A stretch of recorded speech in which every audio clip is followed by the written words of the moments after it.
My name is Madison Finck, and I will be presenting Maslow's hierarchy of needs. First, let's learn a little bit about the theorist, Abraham Maslow. Abraham Maslow was born in Brooklyn on April 1st, 1908. He was the oldest of 7 children born to Russian immigrant parents. Maslow originally attended the City College of New York, where he studied law.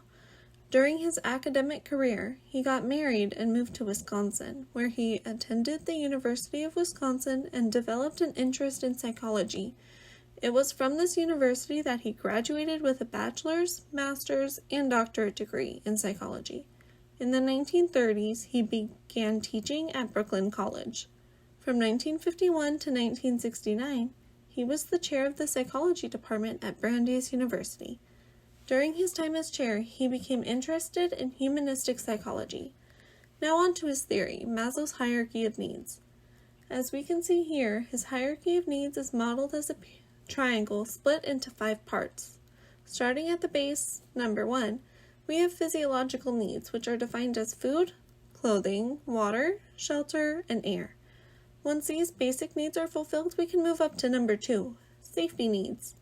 These are defined as security in your home, employment, resources, and even health. And then when all of those needs are taken care of, we can move right on up to number 3, love and belonging needs, which are connections with friends and family, intimacy, and a sense of belonging. With those needs fulfilled, we'll move on to esteem needs. These are self-esteem, respect, freedom, and strength.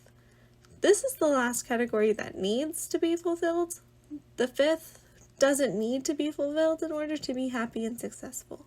The last or 5th category is self-actualization. The want to be the most you can possibly be. But what is the main idea behind this theory? The big idea is that these needs, whether they are fulfilled or lacking, determine someone's behavior.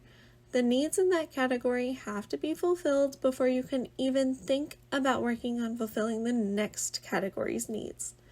If a need is not fulfilled, you will experience negative results until that need is met.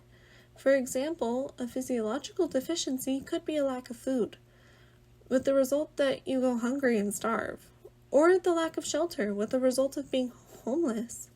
Another example, an esteem deficiency could be feeling uncertain about a new situation, with the results being lacking self-esteem, confidence, and even feeling weak in the situation. The needs have to be met, starting at number 1 and working all the way through to number 5. The idea behind Maslow's hierarchy of needs is that you can't be lacking in physiological needs and trying to fulfill your esteem needs.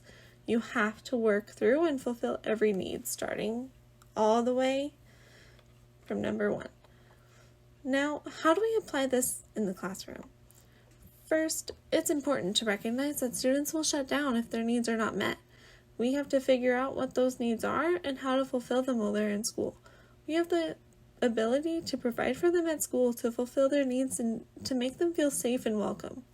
That will influence their ability to work. We need to ask students questions, check in with them about how they're feeling to figure out what needs are lacking and see what we can do to meet their needs.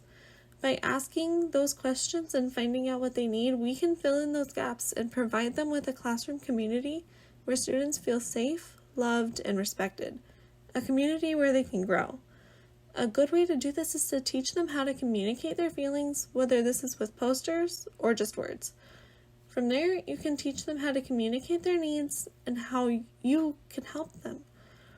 Or you can just ask them questions to figure out how their morning went, if they ate breakfast, or if they're feeling sad or angry. Maybe they didn't get to play with a friend at recess.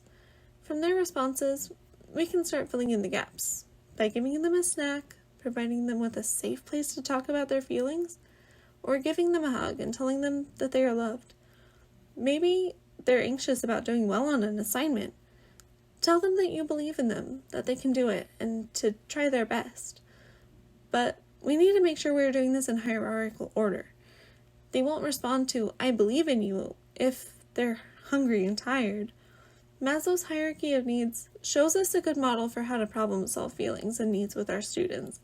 And as their teachers, we need to make sure that we are filling their needs in the right order so they can be successful and grow to their fullest potential.